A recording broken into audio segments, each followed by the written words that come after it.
Have you ever wondered what happens when two of the most incredible animals of the northern wilds face off? Imagine this. In one corner, the Wolverine, a creature packed with more ferocity and grit per pound than almost anything else on four legs. And in the other corner, the moose, a colossal giant that towers over the forest floor, a true heavyweight champion of the woods. It's a classic matchup of sheer power versus relentless determination. Who would actually win in a head-to-head battle between a wolverine and a moose? The answer is way more complex and fascinating than you might think, and we're going to break it all down. So stick with us on this wild adventure. And hey, if you love learning about incredible wildlife, do me a huge favor and hit that subscribe button and give this a like.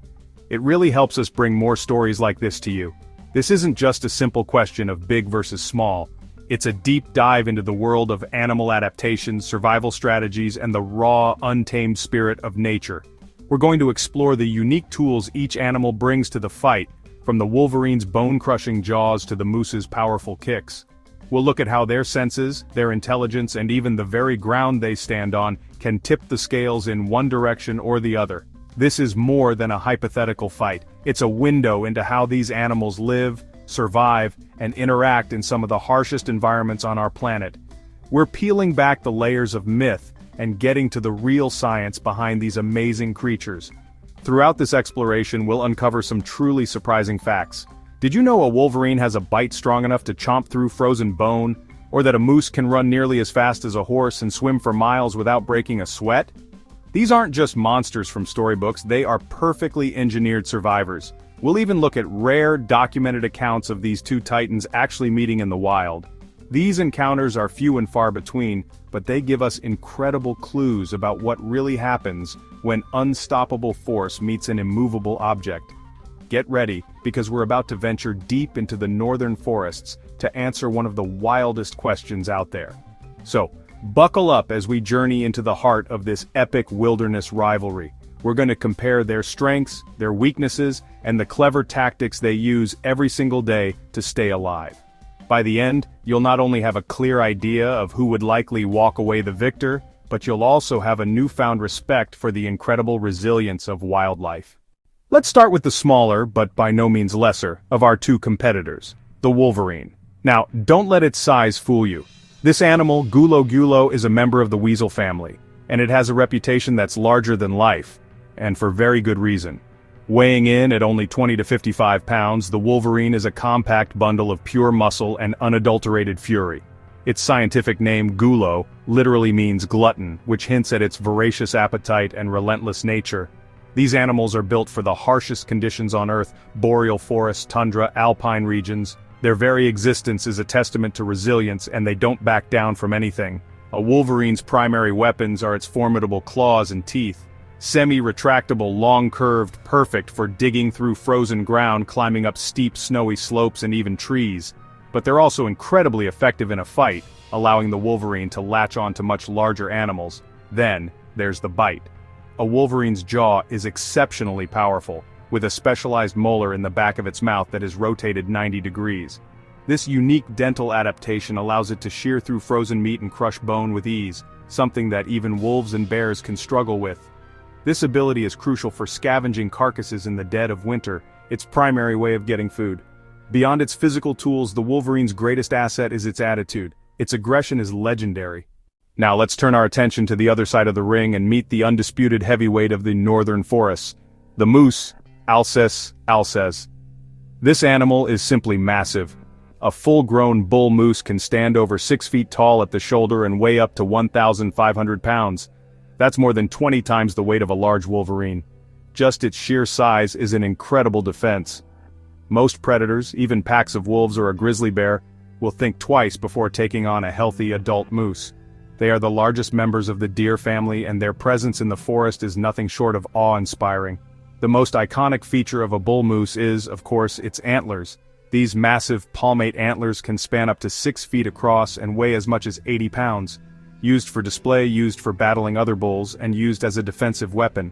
A moose can use its antlers to sweep, lift, and shove a predator with tremendous force. But don't overlook its other defenses.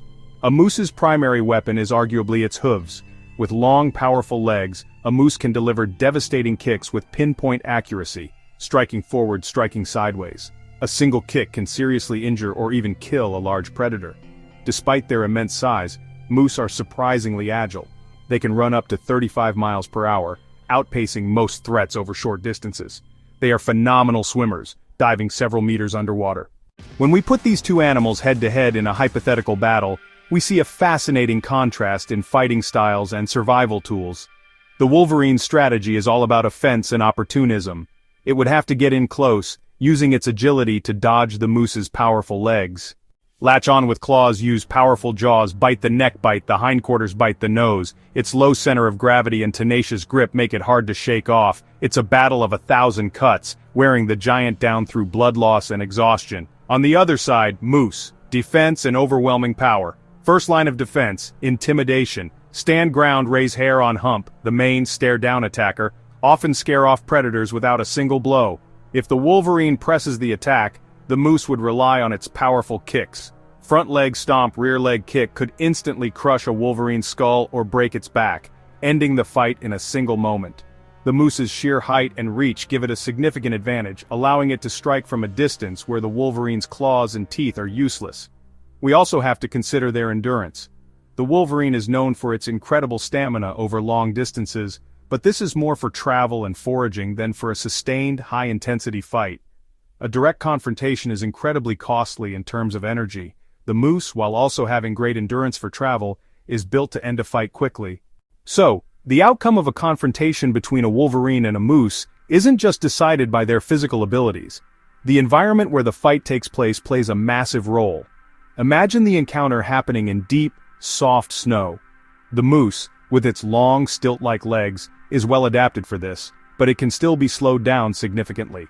The Wolverine, on the other hand, has these wide, snowshoe-like paws that allow it to travel efficiently over the snow's surface. In this scenario, the Wolverine would have a major mobility advantage, able to circle the moose, evade its attacks, and choose its moment to strike. Now, let's change the scenery to a rocky, forested area with lots of obstacles. Here, the advantage might shift. The moose, while large, can be surprisingly nimble at navigating through trees. However, a dense forest could limit its ability to deliver wide, sweeping kicks or to build up speed for a charge. For the Wolverine, this environment is a bit of a playground. It's an expert climber, able to scale trees and rocky outcrops with ease. It could use the terrain to its advantage, launching an attack from an elevated position, maybe from a low-hanging branch or a rocky ledge, targeting the moose's back or neck where it is most vulnerable and hardest to defend. What if the encounter happens in a swamp or near a lake? Moose are semi-aquatic and completely at home in the water. They can move through boggy terrain and swim powerfully, which could be used as an escape route. A Wolverine is a capable swimmer, but it's really no match for a moose in the water. In this case, the moose could simply retreat into deeper water where the Wolverine couldn't effectively attack, or would be at a severe disadvantage. So, this all sounds like a great thought experiment, but does it actually happen in nature? The answer is yes, but it is incredibly rare. Documented cases of Wolverines attacking, let alone killing, adult moose are few and far between. Most of the evidence we have is anecdotal or comes from tracking studies that show Wolverines scavenging on moose carcasses. It's often difficult to determine if the Wolverine made the kill itself, or if it simply found a moose that had died from other causes, starvation, old age, an attack from a pack of wolves. Wolverines are, first and foremost, master scavengers, and they are not ones to pass up a free meal. However, there are some credible accounts and scientific observations that shed light on these interactions. Biologists have documented instances where Wolverines have preyed upon moose, but these cases almost always involve a moose that is already compromised in some way. The targets are typically young, inexperienced calves that have been separated from their mothers, or adult moose that are sick, injured, or severely weakened by a harsh winter. So we've established that a Wolverine attacking a healthy adult moose is a long shot. But let's play devil's advocate. How could the underdog pull off a victory? The Wolverine's success would hinge on a perfect storm of conditions and a flawlessly executed strategy. It's not about brute force, it's about cunning, timing, exploiting every single weakness. The first, and most critical element would be the element of surprise. The Wolverine would need to ambush the moose, ideally when it is at its most vulnerable, lying down to rest, distracted while feeding in dense brush. A direct, head-on confrontation would be suicide. The attack itself would have to be precise and relentless. The Wolverine would likely use its climbing ability to its advantage, perhaps launching itself from a low-hanging branch, launching from a rocky ledge onto the moose's back. This position would offer some protection from the moose's deadly hooves. Once latched on with its powerful claws, the Wolverine would target the neck, target the spine near the head. Its goal would be to sever major blood vessels or damage the spinal cord. This is an incredibly risky maneuver. The moose would be thrashing violently, trying to dislodge the attacker by running through dense trees or rolling on the ground. Beyond the thrilling who would win scenario, the relationship between the Wolverine and the moose tells us something much deeper about the ecosystems they share. These animals are not just adversaries, they are interconnected parts of a complex food web. The Wolverine in its role as a predator, the Wolverine in its role as a scavenger, is a crucial part of the wilderness cleanup crew. By preying on weak animals and sick animals, it helps to maintain the overall health of prey populations like caribou and occasionally moose. In this way, the Wolverine acts as a keystone scavenger, unlocking nutrients that would otherwise be inaccessible, and distributing them throughout the ecosystem. The Wolverine is an indicator species, and the moose is an indicator species, meaning their health and population numbers can tell us a lot about the health of their environment. Moose populations are sensitive to changes in forest habitat, the prevalence of winter ticks, and warming temperatures. Wolverines require vast undisturbed wilderness areas, with deep persistent snowpack which they use for denning. Climate change, habitat fragmentation from logging and development, and human recreation are putting immense pressure on both species. So, while their direct confrontations are rare, their lives are deeply intertwined. The life of a moose can, in the end, sustain the life of a Wolverine. So, after exploring the strengths, strategies, and real-world evidence, who wins the ultimate showdown between a Wolverine and a moose? In a straightforward face-to-face encounter with a healthy adult moose, the moose is the clear winner almost every single time. Its overwhelming size, power, and defensive weapons are simply too much for the Wolverine to overcome. A single, well-placed kick would be fatal. The risk is far too great, and the Wolverine, being an intelligent survivor, knows it. The odds are overwhelmingly in the moose's favor, and nature is all about playing the odds. However, the story doesn't end there. The Wolverine can win, but only under very specific circumstances. If the moose is a calf, sick, injured, or severely weakened by winter, the tables can turn. If the Wolverine can use the element of surprise, the right terrain, and a strategy of relentless attrition, it has a fighting chance. But these are the exceptions that prove the rule. The Wolverine is not a specialized moose hunter, it is a supreme opportunist.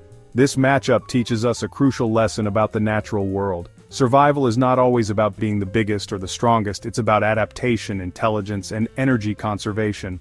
The Wolverine survives not by picking impossible fights, but by being resourceful, tenacious, and incredibly efficient. The moose survives not by being aggressive, but by using its immense size as a deterrent and defending itself decisively when it has to. Each animal has perfected a unique strategy for thriving in one of the toughest environments on Earth. There is no single best way to survive. There are only successful strategies. Ultimately, the battle between the Wolverine and the moose is a powerful story about the balance of nature. It's a drama of predator and prey, of opportunism and defense that has played out for thousands of years. So the next time you think about this epic wilderness showdown, remember that the most likely outcome is one of mutual respect and avoidance.